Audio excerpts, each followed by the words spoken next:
Hello, everyone. Dr. Vicky here, speaking to you from the Seed to Transformation Healing Center. It's time for Tarot-Scopes. Today, we're going to be doing the Tarot-Scopes for the sign of Pisces. That's Pisces Sun, Pisces Moon, Pisces Rising for the month of May 2025. I do these each month for all the signs, and so if you want to check out your Sun, your Moon, and your Ascendant, that'll give you a nice rounded out view. Um, so before we get started, though, I'd like to welcome my new subscribers. Welcome to this lovely community of like-minded souls. To my tried and true who have been with me for years, thank you for walking this path with me. I really do appreciate it. To the new members on my YouTube channel, welcome, welcome. Things are going to expand, and there's going to be more stuff coming out just for you guys. I want to set up a live. So that is in the works. Any input that you have, please let me know. Anything that you feel could improve the channel. And to my Patreon folks, thank you so much. You have been with me for years. I really do appreciate your support. All right, so let's get into Pisces. I'm going to do just a general look at the month, and then we'll move into how it specifically affects you, Pisces. Okay. All right. Try that again. Okay. So what we have here is in the center, we have the tree of life. And each one of these circles or sephiroth are connected with the planet, in some cases, two planets, in the case of Kether. But these are the predominant signs for the month as we move through the month of May. So we start, the other thing is that we are in a 9 universal year, the Hermit card, that's right here. We are in the 5th month. The 5th in the tarot is the Hierophant. Listening to that small, still voice within, the number 5. When we add 5 and 9 together, we get the 14 vibration, which is the Temperance card, which is really a card of healing. So there's a lot of potential for healing, but it is also trial by fire, and it is the intelligence of probation or of temptation. And so when we're in a 14-5 vibration, it really requires us to lead us not into temptation, but deliver us from evil, really kind of energy. And when I say deliver us from evil, I mean deliver ourselves to ourselves in our own heart, leaving the darkness behind. So we start May. The first significant thing to happen is Venus makes a conjunction to Neptune. Venus and Neptune have a special relationship, as Neptune is the higher octave of Venus, and it's in the 1st degree of Aries, which is a very powerful world point. And this is after Venus has come out of her retrograde cycle, moved out of the waters of Pisces into Aries at the end of last month, and now conjoins with Neptune, which is sitting at that 1st degree of Aries. On the 4th of May, Pluto stations and turns retrograde at 4 degrees of Aquarius. Pluto is power, and in Aquarius, it can be technology, the power of technology, and the techno bros, or like that kind of energy. And so that's receding right now. It'll come back because Pluto will start to move forward, but at this point, it's receding. And we get to go over, our progress, and have we progressed or not, right, as souls. On the 5th of May, 5-5, the 5-5 portal, which happens to be the Sun card in the tarot, the 19-1. We have Mercury making a sextile to Jupiter. This opens the lines of communication, allows us to share what we understand and what we know. On the 6th, Venus makes a waxing sextile to Pluto. This is opening lines of communications about what's important to us, what we value, what we desire. On the 10th, Mercury, the planet of the mind, ingresses into earthy Taurus, so our minds become more practical and pragmatic. On the 12th, we have a full moon in the sign of Scorpio, with Mercury making a first quarter square to Pluto on that very same day. And of course, Pluto is one of the rulers of Scorpio. So that first quarter square, crisis in action, ideas in order to move into the future, to support ourselves, along with the full moon in Scorpio, which brings awareness to us, brings awareness uh, about money, sex and money, power, powerlessness, debt, resourcefulness, and resources. On the 17th, 5 days later, we have the Sun conjoin Uranus at 28 degrees of Taurus.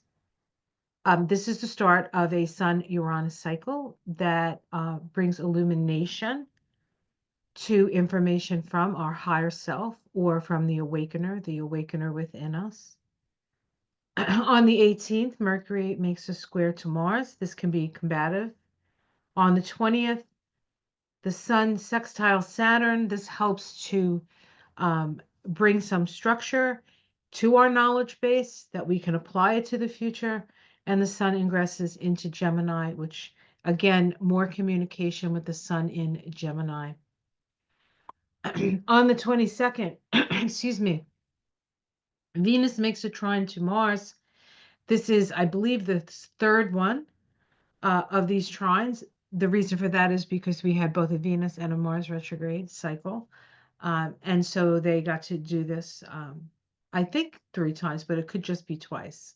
I can't remember off the top of my head. On the 24th of May, the Sun makes a waxing trine to Pluto. This is a flow of energy and illumination and power. The same day that Mercury makes a conjunction to Uranus at that 28th degree of Taurus again. So the Sun conjoins Uranus there, and then Mercury follows a few days later. And probably one of the more important things to happen this month, Saturn's ingress into Aries. So now we have Neptune in Aries and Saturn in Aries, and they're going to be very close to each other this whole time. But they're not going to conjoin. They're not going to really start their synodic cycle together until next February. So there's a lot of moving pieces over the next couple of months as these two planets give us a sense of what a possible future is. Just like I believe the hands-off protests were a taste of what Neptune and Aries can bring forth when it goes into Aries for the next year for 14 years. It's just sort of dipping its toe in right now, but when it dips, we get a sense of what is possible to come. On the 25th, Mercury, the planet of communication, moves into the sign of communication, one of the signs that Mercury rules. So it's pretty powerful in Gemini. That's expansion of knowledge, data, details, lots of information. And it also makes a sextile to Saturn, which brings structure. So it's not going to be chaotic, like dump of information. We're going to get answers. We're going to find things out. And there's going to be proof. On the 26th, Mercury makes a waxing sextile to Neptune. This is opening the lines of communication really to our own to God, really. Neptune is divinity. It's the divine self. It's the cosmic sea. We get to dip our toe into the cosmic sea, or our ear, actually, into the cosmic sea to gather information that we need. And on the same day, we have a new moon in Gemini, right? On the same day as that sextile of Mercury to Neptune. And the new moon in Gemini is a Mercury ruled sign. So the sextile to Neptune, perhaps the uncovering of secrets, is part of the whole new moon energy. On the 27th, Mercury makes a waxing trine to Pluto. And on the 30th, we have the superior conjunction of the Sun and Mercury at 10 degrees of Gemini. A superior conjunction means that Mercury is moving direct, moving direct. So more Gemini energy to come at the end of the month. So this is a very sort of, I feel on a certain level that this is going to be somewhat of a stabilizing energy. But at the same time, we become more stabilized because we have no choice but to do that. We have to we have to put our nose to the grindstone this month and do the work. Um, Plant the seeds just like you would planting your garden. What kind of seeds do you want to plant? What kind of life do you want to live? Choices. It's all about choices, really. Okay, so let's go to how it affects you, Pisces. This will be specific. Sorry, I gotta, whoops. There we go. Okay, Pisces. So when you look at this chart, this is specifically for Pisces. What I said previous was a little bit more general for all of us, but um, so you can see that when you look at one of these charts, I put um, the anything in fire in red, anything in water blue, anything in earth green, and anything in yellow air. And so you can, at a quick glance, just see the preponderance of energy. What kind of energy do we have? Um, so for Pisces, the Sun and Jupiter and Mercury all in Gemini, along with that new moon, are sitting down in that fourth house. This is a time to get in touch with your own soul. The fourth house is a very private place, kind of like the 12th house and the eighth house. But the fourth house has a nurturing. It's about going deep into your roots, into your ancestors, perhaps. So a lot of ancestral stuff, maybe even communication from the ancestors for you, Pisces, something to pay close attention to. Of course, this made even more so after the sun moves into Gemini. What was that, on the 20th? I think it said. Well, anyway, when the sun moves into Gemini. We also have Mercury and the sun and Uranus all in that third house. The sun and Mercury are there, temporarily, and then they move on. Uranus has been sitting there now for about 6.5 years. It will be moving into Gemini this year, but then it goes back into Taurus. So you're not finished blowing open. This is getting your mind blown, guys. This is getting your mind blown.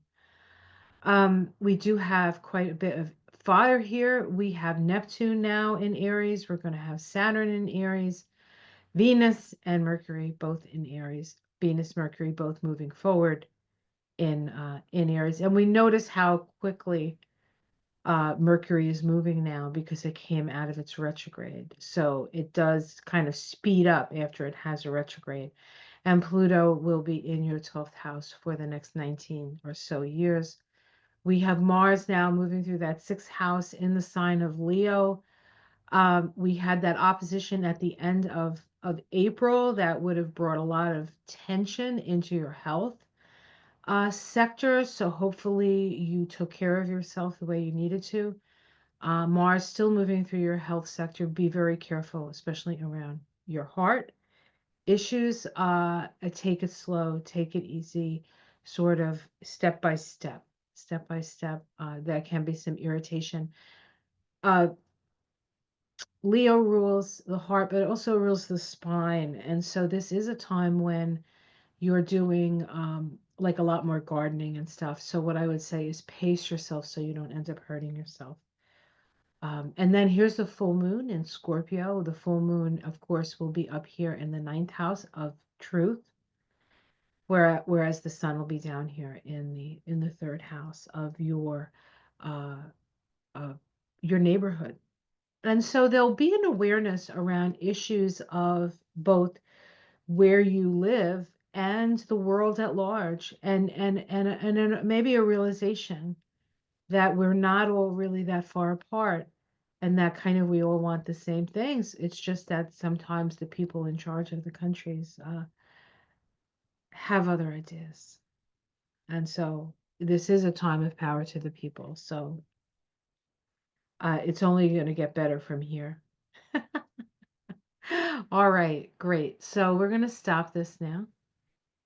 And I'm going to be doing a card reading using Tarot of the Spirit while I was rearranging my office here so I could have a background where you could see the paintings. And there's our buddy Bernie up there, of course, next to that tree of life. These cards like flew off the table. So I was like, oh, I guess the Tarot of the Spirit has something to say to Pisces, which kind of makes sense. So let's take a look and see what you need to be aware of for the month of May. This is a reading for Pisces, Sun, Moon, and Rising for the month of May. This is a lovely deck, but it comes with an even more fantastic book by Pamela Eakins. She really does an incredible job. A lot of Tree of Life stuff in here. All right. We start with the Wheel of Fortune. So a big change. We're in the midst of experiencing a big change. The key to keeping yourself from this is kind of like being on a spinning ride, right? And the further the further out you are from yourself, from the center of yourself, the better chances you're gonna get sick to your stomach and throw up. So it's best to focus your attention right in the center. So stay centered. There's a wisdom in this card that says, watch the world go through its turnings, but you need to stay aligned with yourself, with your sense of self. The challenge to that is a challenge that Pisces knows all too well, the challenge of fear. What could happen? What could possibly happen? We see in this deck, we see that there are swords, but you can't, they may not have tips on them, but you can't tell because this is sort of like a fog of war energy. And we are certainly at war uh, with ourselves, with who we are, what we stand for, what's important to us. What are we allowing fear to do? How is fear changing us? What are we willing to stand for because we're afraid? Underneath it all, you have the power, Pisces. You hold the wand of power. This is our world to co-create with spirit. Each one of us is like a mini world. And if you're doing what you love and loving what you do, how can anybody argue with that? And even if they do, you have to just keep doing what you're doing. In the past, we have being at the bottom, the nadir, rock bottom, as it were. You know what that feels like. But there's only one way to go from here. In the sky, Mother Earth, Sister Earth. This is the page of Pentacles. And this is in the sky. This is crafts, talents, apprenticeship. She holds the life-giving sun, right? Right in her solar plexus. This is somebody who, well, that's the actual pentacle right there, right? This is expressing your will to manifest something. So what do you want to manifest? Focus on that which you want to bring into the world. Take the leap. You're going to be in a totally different new place. You're going to take that leap. You're going to believe in yourself. You're going to believe in your talent. See that little bag that he carries? That's his previous lifetimes. All that knowledge comes with him as he crosses over the abyss and into manifestation. As he moves from Kether on the tree of life, the one right the center there, into Hokmah. That path from that to that, the gray one, is this. It's a leap of faith. It's Uranus. Remember that Uranus is conjoining the Sun and Mercury in that house of the mind for you. Get ready. Get ready. How it's seen from the outside. So this is kind of how, how others see you. That things are coming together for you. Yeah, I like that. Like that. Domestic situation. The moon, emotional ups and downs. Something is rising up out of you. Something is coming up from the depths. This could be connected to family, karma. Remember, you have all that energy in the fourth house, the house of Cancer, the Cancer house. Cancer is ruled by the moon. This is your card in the tarot, the Pisces card. This is not unfamiliar to you. Again, it can be a card of fear. So do not let fear overtake you. Hopes and fears. Power.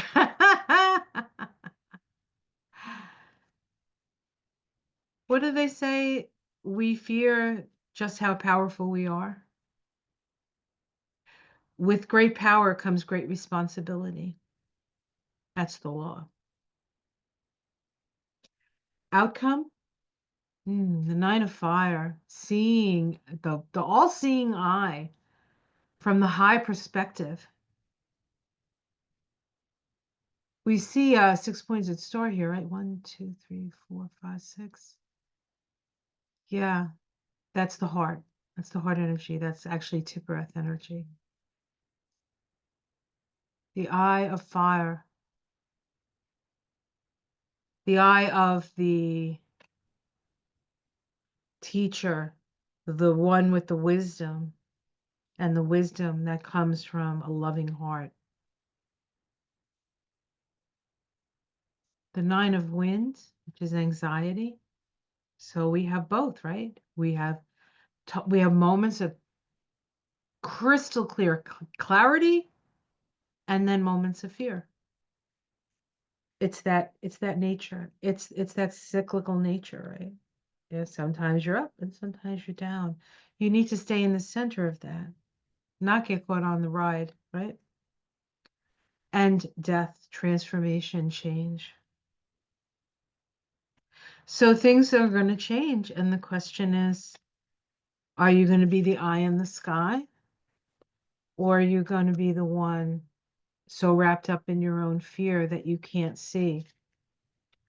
You can't see the perspective. You don't have the perspective. Changes come in one way or the other. Underneath it all is some emotional overwhelm. Now, you are a Pisces after all, as am I. I have my moon in Pisces. The Mother of Cups, the nurturing mother, the loving mother, the psychic mother.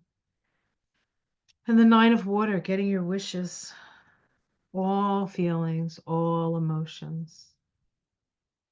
So many feelings. The North Node is in Pisces, guys.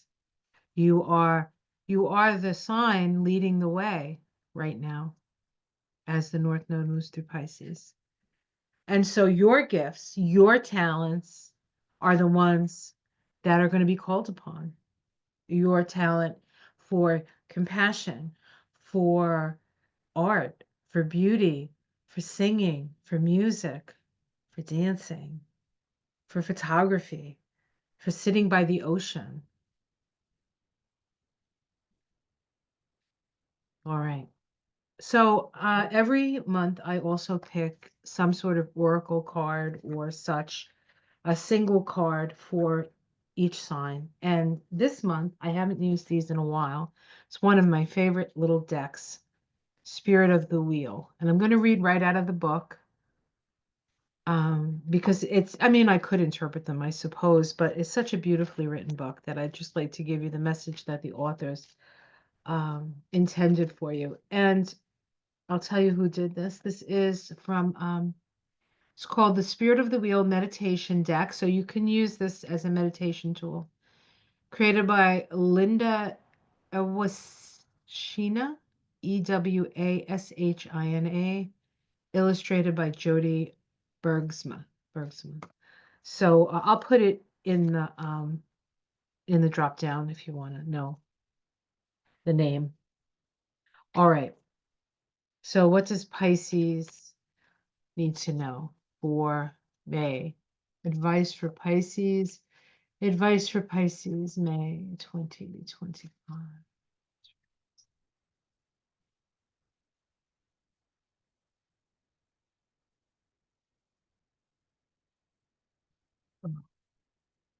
Um, I'm getting a mess. I'm getting a song. Come with me, my love, to the sea of love. I want to tell you just how much I love you. Do, do, do, do, do, do, do. Stone of Self. Ooh, baby. This is a powerful one. It says inner power, true self, and potential. Number 13. It's a number of change. You are changing into your true self. Where's the book? Oh, here we go. I'll hold it up. These cards are so beautiful. It's definitely worth taking a look as I read this. So you can glance at this card as I read. It says, when you have any doubt about your abilities, the Stone of Self card serves as a reminder that you need only look within. We are all born with a purpose and the opportunities to fulfill it. Recognize that your true power comes from discovering and using your potential to make a positive contribution to the world. Stone Self card calls on you to share your gifts with others.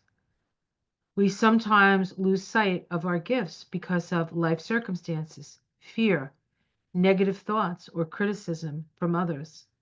Yet the gifts you are born with never leave you. Nurture your strengths, recognize and appreciate what you can do when you are aligned with your true self. This is where you are meant to be. So look beyond yourself and your fears. Broaden your horizons and seize the opportunities to help make a difference in the world. And your prayer, help me, Great Spirit, to see beyond my own needs to that of all my relations and the world. Guide me to claim my true power by developing and sharing my gifts with others in a loving manner. That's your message, Pisces. Let your light shine. That's really what 2025 is all about. In the darkest of times, we can see the light. We can see each individual star. And the stars have always led the way.